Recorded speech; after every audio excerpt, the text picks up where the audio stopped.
Assalamualaikum warahmatullahi wabarakatuh. Innal hamdalillah nahmaduhu wa nasta'inuhu wa nastaghfiruh wa na'udzu billahi min syururi anfusina wa min sayyiati a'malina. Man yahdihillahu fala mudhillalah wa man yudlil fala hadiyalah. Asyhadu an la ilaha illallah wahdahu la syarika lahu wa asyhadu anna Muhammadan 'abduhu wa rasuluh. Ya ayyuhalladzina amanu taqullaha haqqa tuqatih wa la tamutunna illa wa antum muslimun. Ya ayuhan nasu taqu rabbakumul ladzi khalaqakum min nafsin wahidah wa khalaqa minha zawjaha wa batha minhuma rijalan katsiran wa nisaa'a wattaqullaha alladzi tasaaluna bihi wal arham innallaha kana 'alaikum raqiba. Ya ayyuhalladzina amanu taqullaha wa qulu qawlan sadida yuslih lakum a'malakum wa yaghfir lakum dhunubakum wa may yuti'illah wa rasulahu faqad faza fawzan 'azima. Wa ba'd. Saudaraku yang Allah muliakan, tidak ada kata yang pantas untuk kita ucapkan kecuali bersyukur kepada Allah Subhanahu wa taala atas segala nikmat dan karunia Allah berikan kepada kita, sebagaimana salawat dan salam semoga senantiasa tercurahkan kepada junjungan kita, Nabi kita Sayyidina Muhammadin sallallahu alaihi wasallam beserta para keluarga, para sahabat dan orang-orang yang istiqomah berjalan di bawah naungan sunnah beliau sampai hari kiamat kelak. Saudaraku yang Allah muliakan, alhamdulillah pada pagi hari ini kita berkumpul di majelis, di antara majelis-majelis ilmu di taman dari taman-taman surga, di momen yang begitu spesial, di detik-detik yang diberkahi oleh Allah Subhanahu wa taala, di bulan yang Nabi SAW sampaikan Syahrul Mubarak, bulan yang diberkahi oleh Allah Subhanahu wa taala. Tahukah kita apa itu keberkahan? Keberkahan adalah banyaknya kebaikan, lalu langgengnya kebaikan, lalu ia tumbuh menjadi berbagai macam kebaikan berikutnya. Dan itulah yang bisa menggambarkan bulan ini, bulan Ramadan 1441 Hijriah. Penuh dengan kebaikan, penuh dengan keberkahan. Dan kesulitan kondisi kita pada hari-hari ini itu tidak merubah fakta bahwa bulan Ramadan adalah bulan yang penuh dengan keberkahan dan kebaikan. Karena fakta ini disampaikan oleh Rasulullah SAW. Syahrul Mubarak, ini bulan kebaikan. Dan sabda ini tidak ada pengecualian. Tidak ada pengecualian kecuali pada masa pandemi, tidak. Maka kita harus yakin dengan sabda Nabi SAW. Bahkan banyak kebaikan yang dipersiapkan oleh Allah Subhanahu wa taala untuk kita. Pertanyaannya, kita mau mengambil kebaikan itu atau tidak?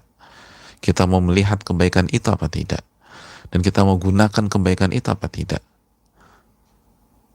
Oleh karena itu, orang yang diberikan taufik adalah orang yang bisa melihat kebaikan-kebaikan tersebut, lalu ia mengambil kebaikan itu, lalu ia amalkan dalam kehidupan sehari-hari, maka dia akan bahagia di dunia maupun di akhirat. Dan orang-orang yang terputus dari taufik, ia hanya melihat kesulitan demi kesulitan, sehingga matanya dibutakan untuk melihat kebaikan-kebaikan tersebut, dan ia hanya mengeluh, hanya berkeluh kesah, dan hanya meratap, padahal ia hidup, ia melangkah di detik-detik dan menit-menit penuh keberkahan. Oleh karena itu, selamat mengerjakan berbagai macam ibadah di bulan Ramadan ini, dan semoga kita mendapatkan kebaikannya, dan semoga kajian kita pada hari ini dan selama 1 bulan ini lebih diberkahi oleh Allah Subhanahu wa taala dan lebih besar mendapatkan pahalanya di sisi Allah Subhanahu wa taala. Amin ya rabbal alamin. Saudaraku yang Allah muliakan, oleh karena itu dari banyak sisi ini sangat menarik, saudaraku. Kita tadi baru bicara sisi waktu, belum lagi apa yang kita kaji. Tidak lain tidak bukan ada karya emas Al-Imam Yahya bin Sharaf bin Murri bin Hasan bin Husain bin Muhammad, atau yang biasa dikenal dengan nama Al-Imam An-Nawawi rahimahullah, karya yang direkomendasikan para ulama, karya yang merubah wajah dunia menjadi lebih bermartabat, lebih berakhlak, lebih beradab, lebih beriman. Sudah terbukti jutaan, mungkin miliaran orang mendapatkan hidayah irsyad dari buku ini, sehingga Allah berikan hidayah taufik kepada dia. Oleh karena itu, ini yang perlu kita syukuri. Maka tidak heran Al-Imam atau para ulama kita mengatakan, Riyadhus Shalihin la yustagna'an. Riyadhus Shalihin adalah buku yang dibutuhkan oleh semua umat. Maka bersyukurlah kepada Allah Subhanahu wa taala. Di masa pandemi ini kita diberikan kesempatan untuk bersama dengan buku ini. Dan ini salah satu kemudahan di tengah sebuah kesulitan. Dan Allah masih memberikan kita berbagai macam kemudahan-kemudahan yang lain. Saudaraku yang Allah muliakan, selanjutnya saya ingin menyampaikan bahwa sudah beberapa pertemuan belakang ini kita punya kendala dan terputus, dan hari ini pun kita mulai agak terlambat dari waktunya. Tidak lain tidak bukan karena ada pembatasan pelayanan, sehingga itu berdampak ke durasi kajian kita dan juga pada keterlambatan kita pada hari ini. Jadi memang ada pembatasan pelayanan. Oleh karena itu terima kasih atas semangatnya, dukungannya, dan ingat, setiap ada kendala itu menunjukkan bahwa Allah menginginkan kita untuk mengerjakan hal lain di waktu tersebut. Bukan mendengar, bukan mencatat, bukan menyimak, tapi bersabar. Ya, bersabar. Tadi kita mulai jam 5.45, kurang lebih ada 15 menit, itu 15 menit digunakan untuk bersabar, digunakan untuk membaca zikir pagi, digunakan untuk membaca Al-Quranul Karim, dan amalan-amalan yang lain, sehingga tidak ada yang mubadzir, tidak ada yang sia-sia. Nggak ada yang mengatakan habis waktu. Habis waktu itu kalau kita bengong, habis waktu itu kalau kita nggak jelas dan mengerjakan hal-hal mubah yang overdosis, apalagi kalau kita isi dengan maksiat.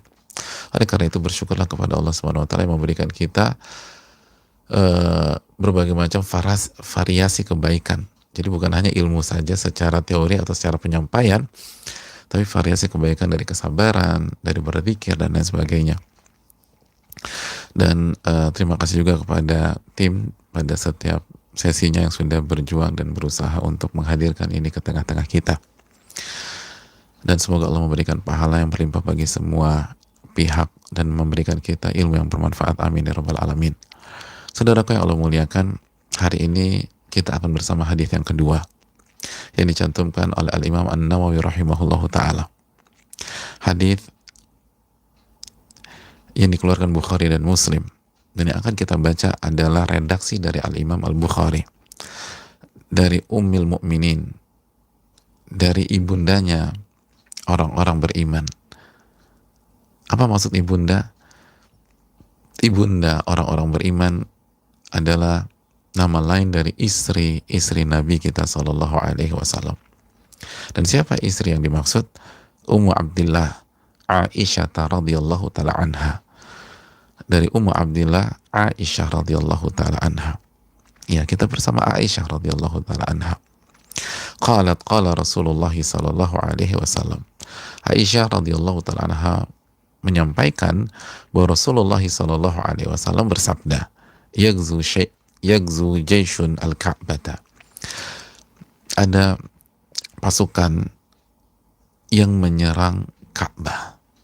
Fa idza kanu bayda min al-ardi yukhsafu bi awwalihim wa akhirihim. Dan ketika mereka berada di sebuah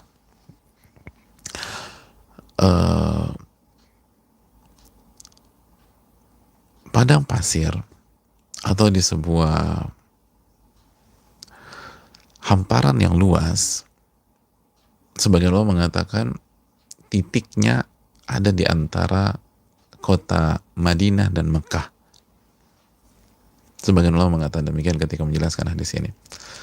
Jadi itu hamparan yang luas yang berada di antara Madinah dan Mekah.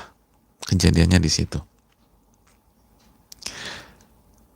Jadi saya ulang, kata Nabi SAW, ada sebuah pasukan yang ternyata mereka ingin menyerang Ka'bah, hadirin. Fa'idha kanu bibaida, dan ketika mereka berada di hamparan yang luas antara Madinah dan Mekah, jadi udah targetnya kota Mekah, yukhsafu bi awwalihim wa akhirihim, tiba-tiba Allah tenggelamkan mereka ke dalam perut bumi. Semuanya dari awal sampai orang paling terakhir, semuanya ditenggelamkan, dikubur hidup-hidup. Subhanallah. Semuanya bi awwalihim wa akhirihim. Semuanya tanpa terkecuali, satu rombongan ditenggelamkan oleh Allah Subhanahu wa taala. Qalat qultu ya Rasulullah. Ketika Rasulullah SAW bercerita tentang kejadian itu kepada Aisyah radhiyallahu taala anha, spontanitas Aisyah kaget dan bertanya kepada Nabi SAW. Aisyah cerdas. Lalu beliau merasa ada yang gak biasa dengan cerita ini. Maka beliau bertanya, ya Rasulullah, wahai Rasulullah, kaifa yukhsafu bi awwalihim wa akhirihim wa fihim aswaquhum wa man laysa minhum.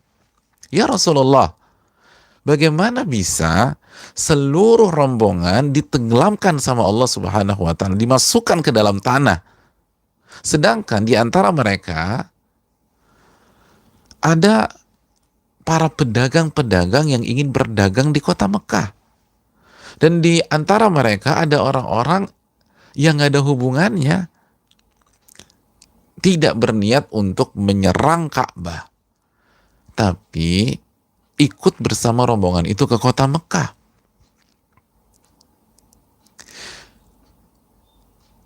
Jadi kata Aisyah radhiyallahu taala anha, kenapa ditenggelamkan, dikubur hidup-hidup semuanya? Padahal nggak semua orang dalam rombongan tersebut punya niat buruk untuk menyerang Ka'bah. Ada yang bergabung, ikut untuk sampai di kota Mekah aja bareng-bareng. Karena kita tahu nggak mudah melakukan perjalanan sendiri di kondisi pada zaman itu.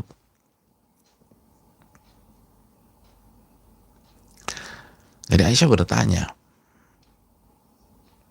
atau sebenarnya diajak, ikut yuk, ikut. Apapun motifnya, yang penting nggak semuanya bertujuan untuk menghancurkan atau menyerang Ka'bah. Mendapat pertanyaan cerdas dari istrinya radhiyallahu taala anha, maka Rasulullah SAW menjawab, yukhsafu bi awwalihim wa akhirihim. Benar, mereka dikubur semuanya, ditenggelamkan semuanya. Jadi nggak ada yang salah, nggak ada keceplosan bicara atau kekeliruan. Memang mereka ditenggelamkan semuanya. Betul, nggak semuanya ingin menyerang Ka'bah. Betul, ada sebagian mereka yang hanya ingin berdagang di kota Mekah.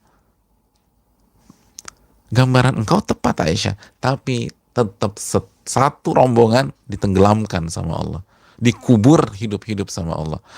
Bi awwalihim wa akhirihim. Dari yang paling pertama sampai rombongan paling belakang. Thumma yub'atsuna ala niyatihim. Baru nanti pada hari kiamat mereka dibangkitkan sesuai dengan niat mereka masing-masing. Yang niat menghancurkan Ka'bah di hari kiamat akan mendapatkan hukuman dari Allah. Yang gak ada niat sama sekali, maka Allah tidak akan zolimi di hari kiamat. semuanya dibangkitkan sesuai dengan niatnya masing-masing. Saudaraku yang Allah muliakan, inilah hadis yang singkat tapi syarat akan makna. Untuk mengefektifkan waktu, marilah kita mulai menikmati gizi-gizi hikmah hadis ini. Yang pertama, tentu saja kita tidak bisa melewatkan sosok yang menjadi perawi atau sahabat yang meriwayatkan hadis ini. Siapa lagi kalau bukan Aisyah radhiyallahu taala anha, ibunda kita. Masa kita nggak kenal ibu kita sendiri? Aisyah radhiyallahu taala anha adalah putri dari Abu Bakar As-Siddiq radhiyallahu taala an. Sosok yang luar biasa.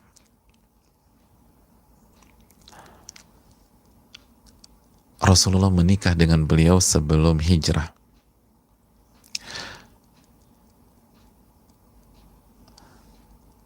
Lalu berhubungan dengan beliau ketika berada di Madinah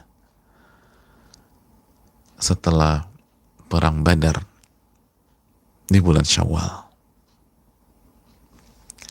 Dan beliau hidup bersama Rasulullah SAW selama 9 tahun.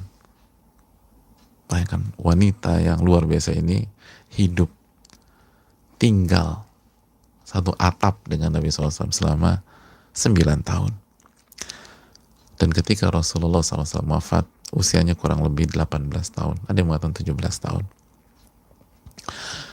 Radhiyallahu ta'ala anha. Dan berbicara tentang sosok yang mulia ini, ibunda kita, saudaraku, bicarakan ibu itu nggak cukup 1-2 pertemuan. Ada banyak cerita. Tapi diantaranya adalah beliau adalah sosok yang penuh dengan ilmu. Belia memang. Bayangkan, Nabi wafat. Usia beliau 17 atau 18 tahun. Nabi wafat, bukan nikah dengan nabinya, tapi Nabi wafat usia beliau hanya baru 17-18 tahun. Saudaraku yang Allah muliakan,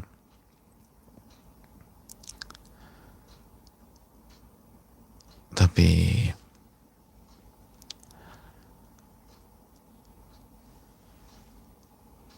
kita sepakat bahwa tua itu berbeda dengan matang.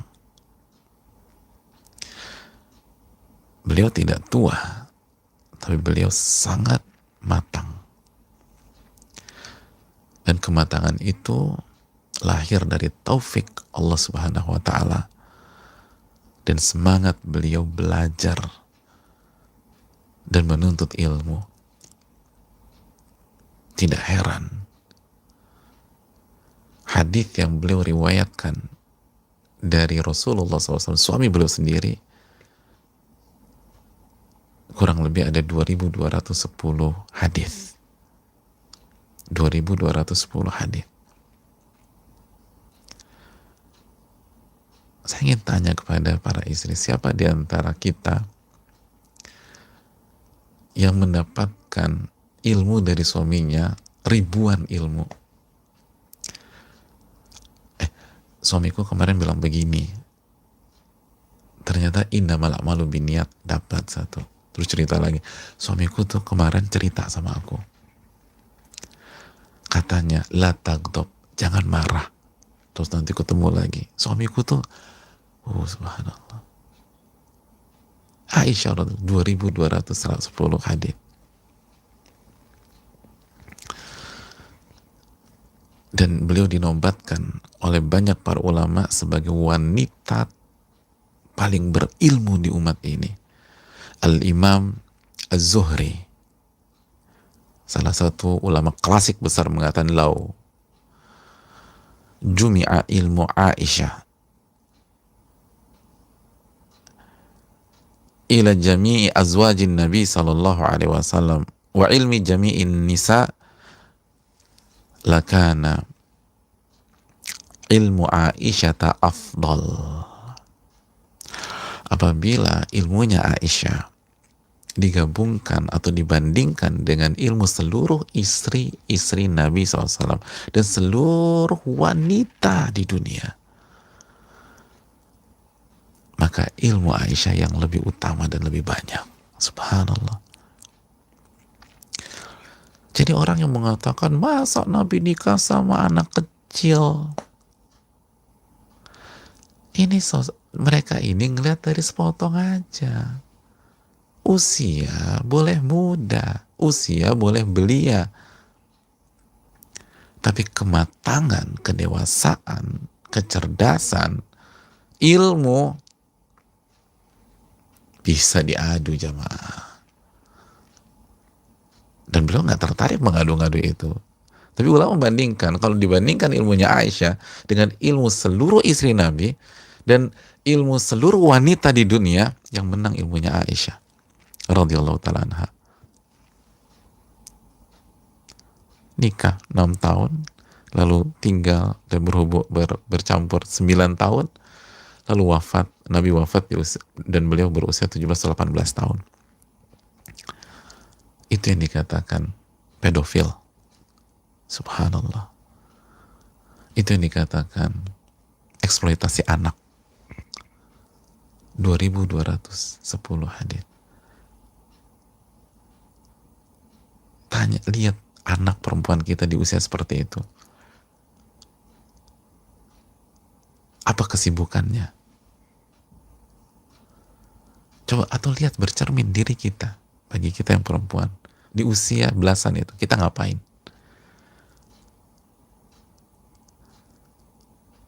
Sematang Aisyah kita? Aisyah difitnah satu kota dan tenang dan tidak mengumbar, tidak cari dukungan, beribadah kepada Allah Subhanahu wa taala. Sebagaimana dalam hadits al-ifk, ilmu beliau itu sangat luar biasa. Oleh karena itu, saudaraku yang Allah muliakan, itulah Aisyah, sahabat yang meriwayatkan hadis ini. Gak selesai-selesai memang kalau kita bicarakan hadis ya. Dan kita gak punya banyak waktu. Oleh karena itu, mari kita lanjutkan. Dan semoga kita diberikan taufik dan kesempatan Allah untuk berbicara khusus tentang ibunda kita yang satu ini, radhiyallahu ta'ala anha. Hadirin yang Allah muliakan,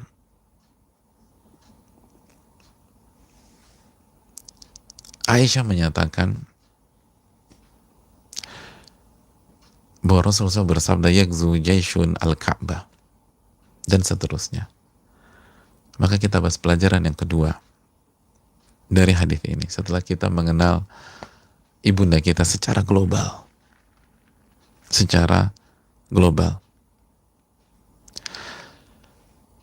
Dan hadirin yang Allah muliakan, terakhir tentang ibunda kita, beliau wafat di tahun 57 atau 58 Hijriah. Kalau tidak di bulan Ramadan, di bulan Syawal, di kota Madinah. Wallahu ta'ala alam bisawab.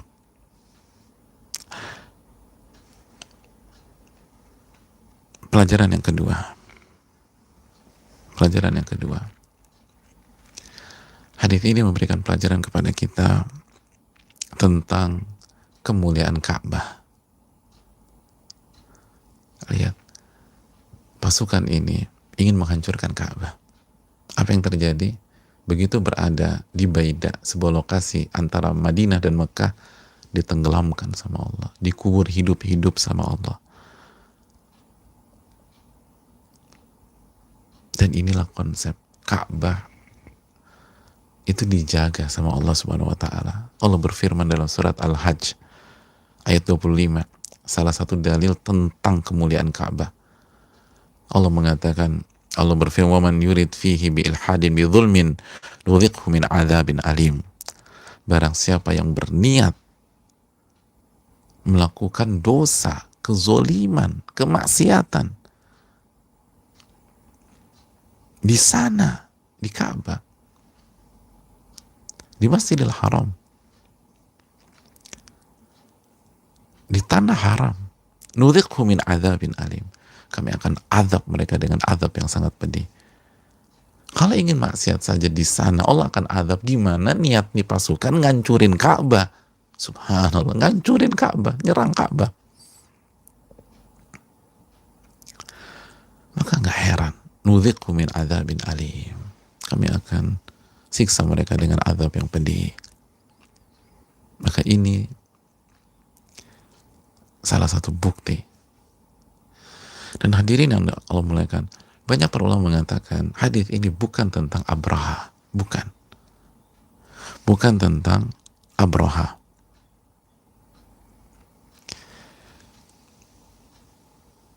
Nabi sedang menceritakan kejadian yang akan datang, kata para ulama.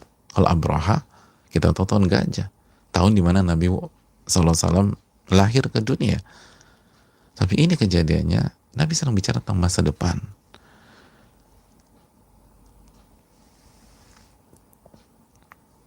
Masa depan.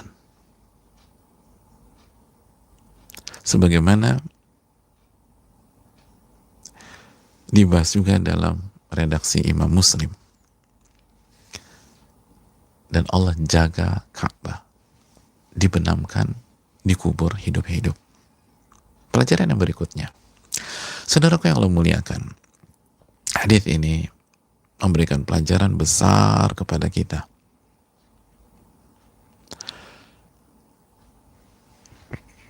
Bahwa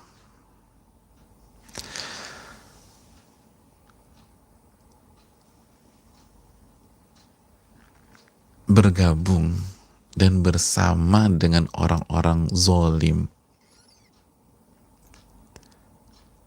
dan ngumpul di tempat-tempat kemaksiatan itu bahaya. Makanya ulama mengatakan hadis ini memberikan pelajaran kepada kita, at-taba'ud an ahli dzulm wa tahdhir min mujalasatihim. Hendaknya kita menjauhi orang-orang zalim. Dan peringatan untuk tidak bergabung dengan mereka. Tidak duduk-duduk dengan mereka. Nggak join bersama mereka ketika mereka berkumpul. Walaupun kita nggak ikut maksiat mereka. Walaupun kita nggak ikut maksiat mereka. Ini penting. Hadirin yang Allah muliakan.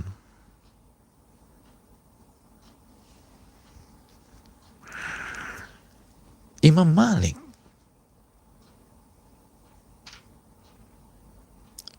dari hadis ini beliau mengatakan, uqubatu man yujalisu syarabatal khamri wa in lam yashrab. Hadis ini menjadi dalil dihukumnya orang yang duduk bersama peminum-peminum khamar. Satu meja dengan peminum khamar. Ngumpul teman-teman minum khamar. Dia duduk di situ. Walaupun dia nggak minum khamar tersebut, tapi dia ada di situ. Dan dia diam aja.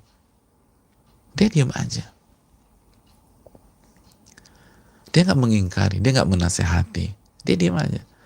Ketika ditanya, bro kenapa lo duduk di situ? Gue kan nggak minum. Itu Imam Malik mengatakan, ingat hadis ini, hati-hati.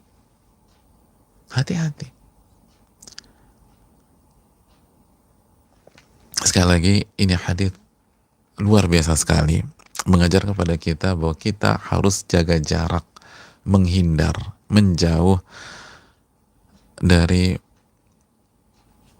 orang-orang yang mengerjakan maksiat, mengerjakan dosa, kezoliman. Dan jangan duduk-duduk ketika mereka melakukan kezoliman, ketika mereka melakukan kemaksiatan, ketika mereka ada misi yang buruk. Anda jangan berada dengan mereka, Anda jangan bersama dengan mereka. Kenapa demikian? Karena sekali lagi ini fatal.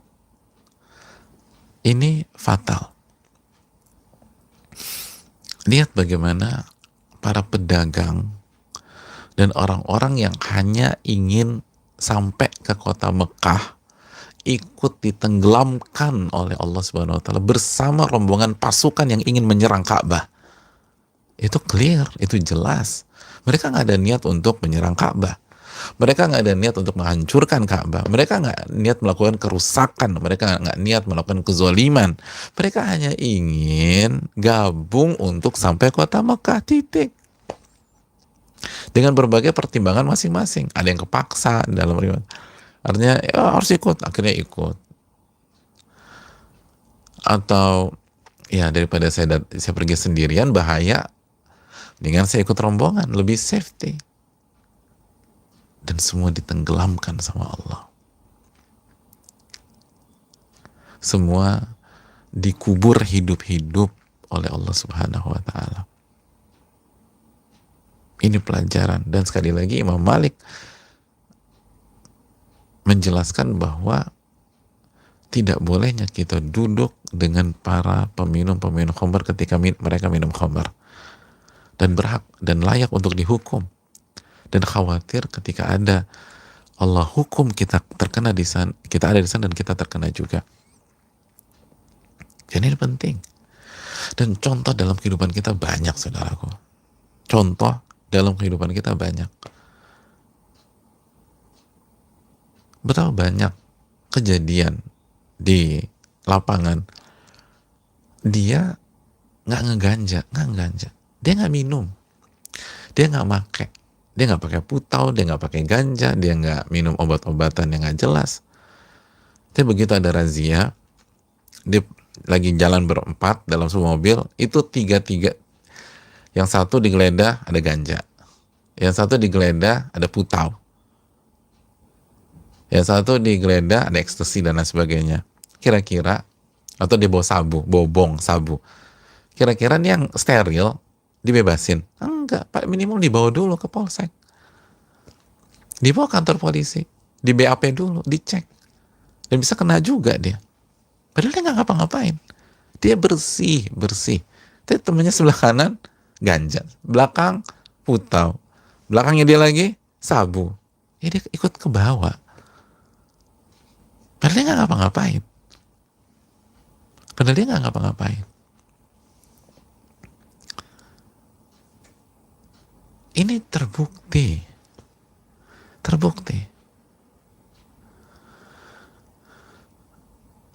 Dia anak baik-baik. Dia nggak pernah punya masalah sama orang. Dia nggak pernah nyakitin orang. Tapi dia punya teman-teman, anak geng misalnya, ngumpul, nongkrong bareng.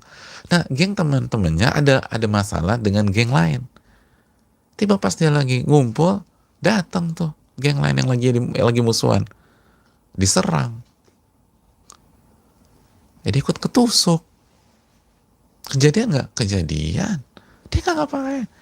Saya bukan apa-apa. Pas di sana kena. Dan di beberapa kasus justru yang kena, yang jadi korban orang-orang kayak begitu. Karena misalnya anggota geng punya senjata, punya ilmu bela diri, terbiasa tarung di jalanan, dia nggak ngerti apa-apa. Kebetulan lagi nongkrong di sana, kena. Oleh karena itu, saudaraku yang Allah muliakan, jangan remehkan masalah ini. Ini hadisnya jelas. Itu semuanya dikubur sama Allah. Padahal nggak ada maksud untuk kezoliman atau nggak ada maksud nyerang Ka'bah. Kenapa? Karena bareng-bareng. Jadi keliru besar ketika misalnya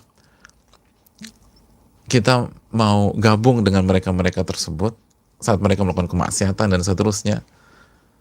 Terus orang tua kita kasih masukan, atau istri kita kasih masukan. Kata orang tua kita, mama nggak suka ya kalau kamu gabung sama mereka kan gini. Iya ma, tapi kan anak mama bisa jaga diri. Anak mama udah dewasa, tahu mana yang baik, tahu mana yang buruk. Aku jamin ma, aku nggak akan ikut-ikut mereka kalau mereka bermaksiat. Tapi kan mereka tuh ada yang pakai segala macam. Ya aku tahu, tapi kan mereka baik-baik juga. Kalau aku janji nih, kalau mereka make, aku nggak make. Oh, salah pola pikirnya. Ini bukan hanya tentang Anda bisa jaga diri, atau Anda tetap mengatakan tidak, atau kita tetap pada prinsip kita. Karena bisa jadi pas kita ngumpul sama mereka, datang hukuman Allah kepada mereka. Datang azab Allah sama mereka. Siapa yang mau disalahkan? Ditenggelamkan. Istrinya bilang, Mas atau apa, Babe, aku nggak suka kamu ngumpul sama mereka. Kamu ngumpul sama mereka yang biasanya pulang sore, sekarang jadi telat. Tapi kan aku nggak pernah pulang malam. Iya, kamu nggak pulang malam, kamu pulang pagi. Iya sih, pulang pagi. Tapi kan kamu lihat, aku ketika pulang bawa alkohol nggak? Enggak. Aku ketika pulang bau ganja nggak? Enggak. Aku ketika pulang bau yang nggak jelas nggak? Enggak. Ada lipstik perempuan nggak? Enggak. Walaupun itu zaman bahela kali ya. Modusnya sekarang lebih canggih. Tapi intinya dia nggak ngapa-ngapain. Iya, aku tahu teman-temanku yang emang begitu. Tapi kan aku bisa jaga diri. Mereka enak-enak soalnya. Oh, ini bukan hanya tentang Anda bisa bertahan nggak minum. Ini bukan tentang Anda bisa bertahan nggak ngisep ganja atau segala macam. Kalau di malam itu Allah hukum mereka, Anda kena. Kalau malam itu Allah hukum mereka, Anda kena. Jadi ini bukan tentang bisa jaga diri, banyak faktor. Dan seringkali yang ngomong bisa jaga diri kena juga, make juga, maksiat juga, zalim juga. Dan kasus banyak, nggak ngapa-ngapain, kena hukuman Allah, kegerebek segala macam, keangkut. Rame deh. Dan kasus seperti ini bukan satu dua kasus. Ini pelajaran, saudaraku, jangan dekati. Apalagi ini di Ramadan. Ramadan baca Quran, ibadah sama Allah. Apalagi ini pandemi, apalagi sedang corona. Corona tuh tobat kembali kepada Allah, istighfar. Jangan maksiat, jangan nongkrong-nongkrong gak jelas. Minta pertolongan kepada Allah. Udah pandemi, Ramadan pula, gak ada alasan. Untuk ngumpul-ngumpul maksiat tuh gak ada alasan. Walaupun kita gak maksiat. Apalagi ketika misal kita duduk satu meja di siang hari dan mereka muslim juga, mereka minum. Bukan hanya nggak puasa, mereka minum minuman keras. Ya bukan minum air putih, jelas. Mereka minum-minum. Jam 1 siang, jam 2 siang. Terus lu kenapa ngumpul sana? Ya tapi kan gue juga puasa. Ya saling hargai. Lalu itu bukan sama mereka maksiat terang-terangan. Lalu Anda ada di sana. Itu rentan dihukum sama Allah. Anda ada, selesai perkara. Itu yang perlu kita camkan. Saudaraku yang Allah muliakan, mungkin ada yang bertanya, kenapa mereka kena hukum juga? Padahal kan mereka tidak maksiat. Karena mereka terjatuh dalam dua kesalahan. Kesalahan pertama, nggak boleh ngumpul-ngumpul. Hukum asalnya nggak boleh. Sebagaimana kata para ulama, nggak boleh bersama dengan ahli kezoliman pada saat mereka melakukan kezoliman. Nggak boleh ngumpul sama ahli maksiat ketika mereka bermaksiat. Kalau mereka ke masjid minta temenin, aduh lu kan tahu gue nih banyak dosa nih, gue pengen lo ikut kajian, lo temenin gue ya, ya jemput. Jangan terapkan hadis ini, jemput, ajak dia ngaji. Tapi kalau dia bermaksiat, kita makan malam, dia bawa perempuan, kita tahu, kita kenal baik sama dia, kita kenal baik sama istrinya, tiba-tiba dia main perempuan depan kita, lalu Anda diam aja, itu nggak benar. Nggak boleh dekat sama mereka. Kalaupun dekat, satu-satunya cara agar tidak kena hukuman Allah, dinasehati, amar ma'ruf nahi mungkar, bicara sebagaimana surat Hud ayat 117, wa makana rabbuka liyuhlikal qura bidzulmin wa ahluha muslihun. Dan Allah tidak akan pernah menghancurkan sebuah negeri karena kezaliman selama penduduknya melakukan islah muslihun, melakukan perbaikan, melakukan dakwah, ngajak orang, ingetin yang maksiat, sadarkan yang zalim, sampaikan. Sebagaimana yang dilakukan para nabi dan rasul. Bukankah para nabi dan rasul banyak di antara mereka itu berada di negeri yang penuh kezaliman? Nabi SAW ada di Mekah. Mekah banyak berhala di sana. Tapi kenapa Nabi tetap stay di sana? Nabi berdakwah, Nabi ngajak, Nabi kumpulkan semua. Masih ingat latar belakang surat Al-Masad ketika Allah turun tabat yada abi lahabi watab, kan Nabi kumpulkan seluruh keluarganya. Nabi Nuh dakwahin. Harus bicara. Oke, kita duduk, tiba-tiba dia pesan minum. Mas, mohon maaf, jangan. ini dosa, ini nggak boleh. Baik-baik, nggak usah marah-marah. Neraka lo ya, lo neraka, jangan. Bil hikmah wal mau'izatil hasanah, kata Allah, dengan hikmah dan kalimat yang baik. Tapi harus bicara, harus nasihati, harus ingatkan. Makanya kita juga yang suudzon ketika kita lihat teman kita, kok dia kumpul-kumpul sama mereka sih? Mungkin mereka dia mau nasihati. Kita husnudzon, baik sangka. Sekali lagi ini perlu dicamkan, hati-hati dengan pergaulan. Banyaknya orang gagal istiqomah hijrah gara-gara ini. Karena kebawa lagi. Padahal nggak boleh. Dan kalau Allah kasih hukuman bisa fatal. Berikutnya saudaraku yang Allah muliakan, tapi Allah tidak zolim. Al-a'malu tu'tabur buniyatil amil. Karena nanti pada hari kiamat Allah akan bangkitkan setiap orang sesuai dengan niatnya. Yang niatnya nggak maksiat, nggak zolim, Allah nggak akan zolimi pada hari kiamat. Adapun hukuman atau bencana itu di dunia, kata para ulama, karena mereka tidak mengindahkan perintah Allah untuk menjauhi orang-orang yang melakukan kezaliman. Tapi di akhirat nanti nggak ada yang dizalimi. Di akhirat nanti tidak dizalimi. Maka sekali jaga homer, majelis-majelis gibah, jangan. Itu bisa fatal. Baik kita, baik yang cowok, baik yang cewek, bapak-bapak, ibu-ibu, majelis gibah jangan didengar. Angkat kaki, tegas, karena khawatir kalau hukum majelis tersebut pada saat kita ngomongin orang, kita kena di sana. Walaupun kita cuma diam aja. Aku kan cuma diam aja, Ustadz. Yang namanya gibah itu harus ada pendengar. Nggak ada gibah tanpa pendengar. Gibah itu ada yang bicara, ada yang dengar. Jadi nggak ada alasan aku cuma dengar aja. Yang namanya gibah ada yang bicara, yang dengar. Kalau nggak ada yang mendengar, dia bicara sendiri. Itu bukan gibah, itu gila atau kesurupan mungkin. Jadi sekali lagi, saudaraku yang Allah muliakan, ini pelajaran. Tapi kalau la qadarullah terjadi bagi dialami oleh seseorang, lalu kena sebagaimana hadis ini, dia dibangkitkan sesuai dengan niat dia masing-masing. Allah nggak zalim. Dia dibangkitkan sesuai dengan niat mereka masing-masing. Jadi mereka di hadis ini, yang pedagang, yang segala macam, dibangkitkan hari kiamat, tidak dizolimi sama Allah. Karena mereka nggak ada niat buruk. Ini dijelaskan Al-Imam Ibnu Hajar. Nah, ini pelajaran bagi kita, saudaraku. Pastikan kita punya niat dalam aktivitas-aktivitas kita. Sebagai contoh, Nabi SAW bersabda dalam hadis Bukhari Muslim, Innal muslima idza anfaqa ala ahli nafaqatan wa huwa yahtasibuha.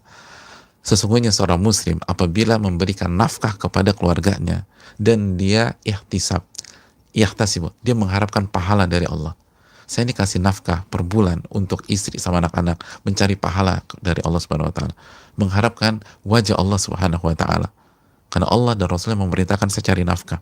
Ini bukan hanya sekedar tanggung jawab suami, titik. Ini bukan tentang nikahin anak orang, gue harus tanggung jawab, titik. Enggak, saya mengharapkan pahala dari Allah, itu niatnya. Ini bukan hanya tentang jadi pemimpin yang bertanggung jawab dan sebatas manusia atau hablum minan nas, tapi ini mengharapkan pahala dari Allah.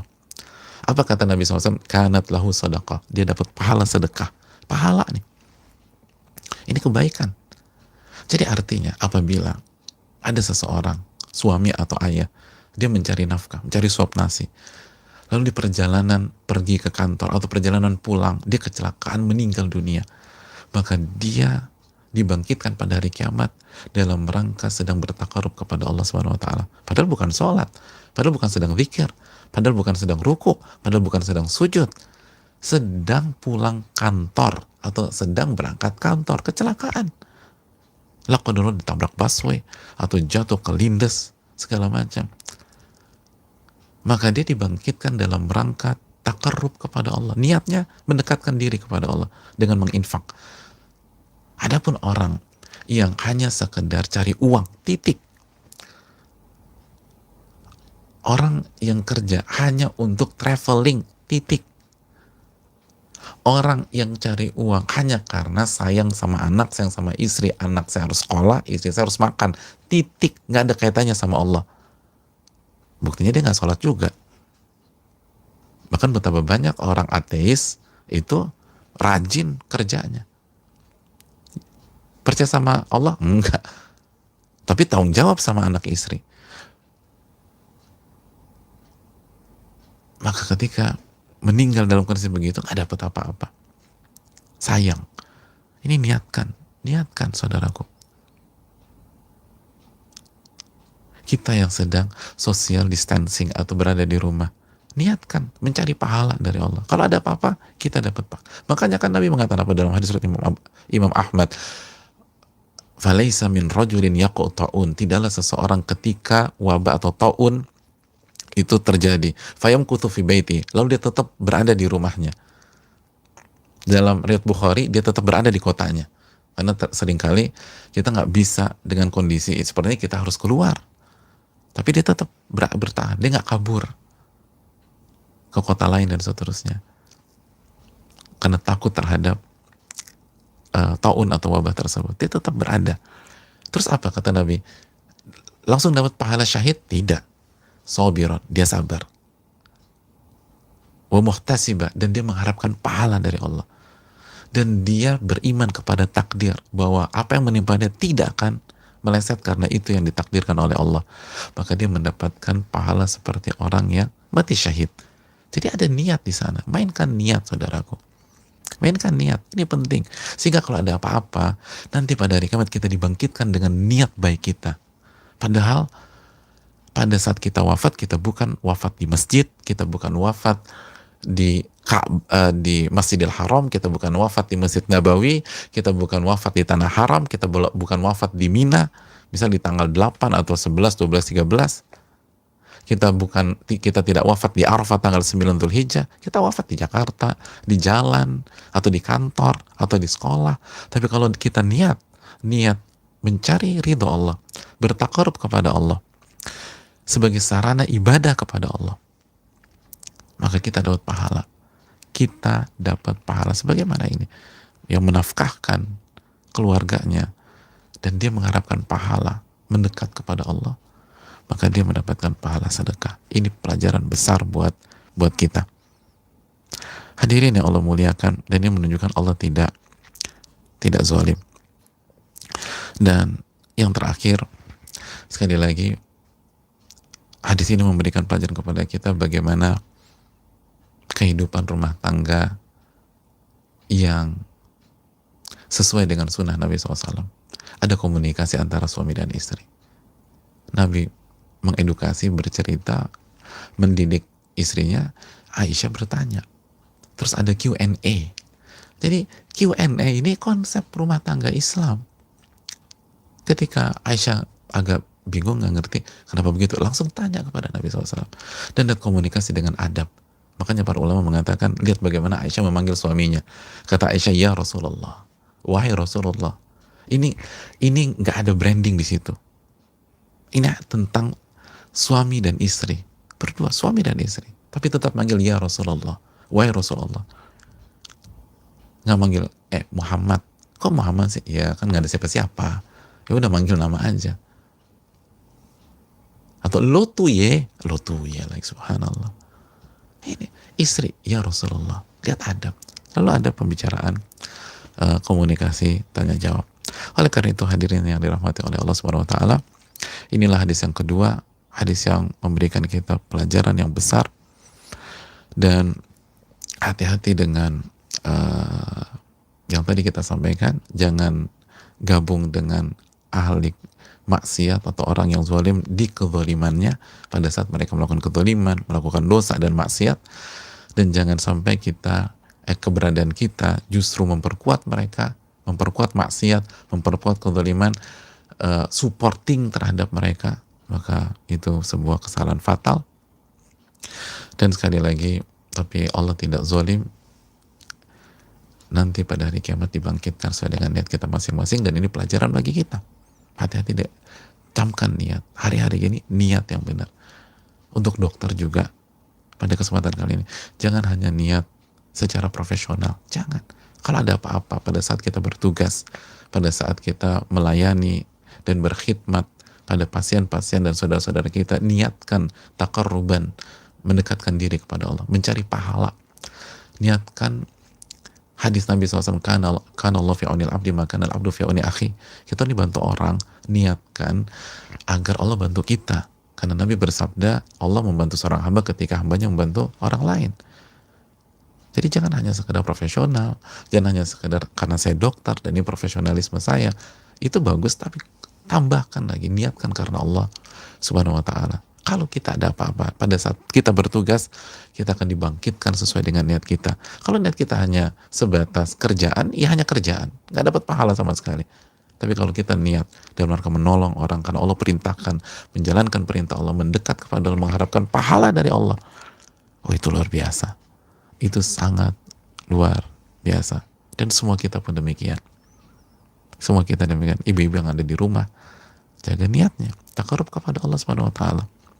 Kita mungkin nggak bisa maksimal baca Quran sebagaimana para ulama dulu. Kenapa harus ngurus anak, ngurus suami?